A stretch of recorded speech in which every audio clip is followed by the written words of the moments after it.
The Pygmalion Effect is the phenomenon whereby higher expectations lead to higher performance.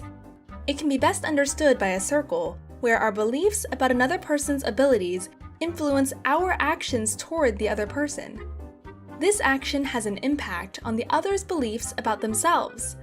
The beliefs about themselves cause the other's actions toward us, which again reinforce our beliefs about that person. And so on, and on, and on. Let's look at an example and start with your beliefs. Imagine you are the coach of a basketball team, and you observe your team on the first day.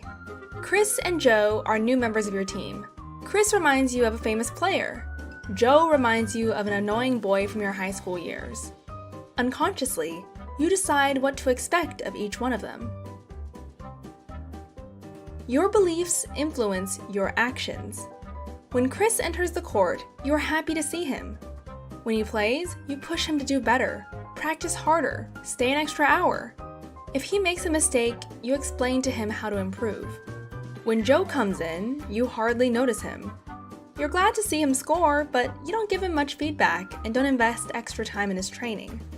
When Joe does a mistake, you are a little annoyed. Your actions impact their beliefs about themselves.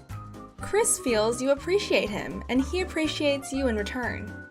He believes in his own success. Joe feels you have little patience and appreciation for him. He does not believe in his own success. Their beliefs about themselves causes their actions toward you. Chris finds more and more joy in playing, and he never misses a training session.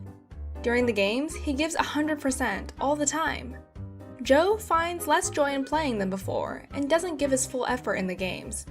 He starts to miss the training sessions sometimes, which reinforces your beliefs about them. You see how Chris enjoys playing, how he trains hard and shows a fast increase in his performance. Joe seems not to be very motivated. His skills don't increase as much, and he starts to show up less. You knew it right away. Thank God your instincts were right. The Pygmalion Effect is also known as the Rosenthal Experiment, named after a research of Robert Rosenthal at Harvard. In a first study, he challenged test subjects to coach rats through a maze.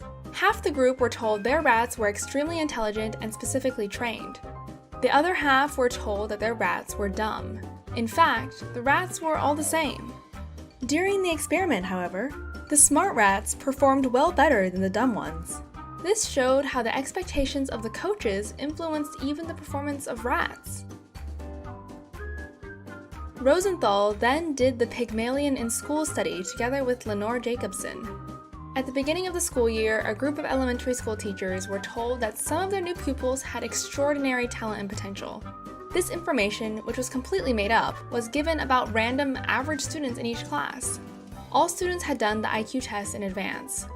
By the end of the year, the students that were described as more talented had significantly increased their performance in the IQ test compared to the rest of the class. Robert Rosenthal concluded, "When we expect certain behaviors of others, we are likely to act in ways that make the expected behavior more likely to occur." What do you think about this theory? And if you believe it, is there a way to prevent ourselves from being shaped by others in a negative way? If you like this video and the way we explain the subject, subscribe to our channel. We try to explain complex subjects in simple language and cartoons to support students all around the world in their learning.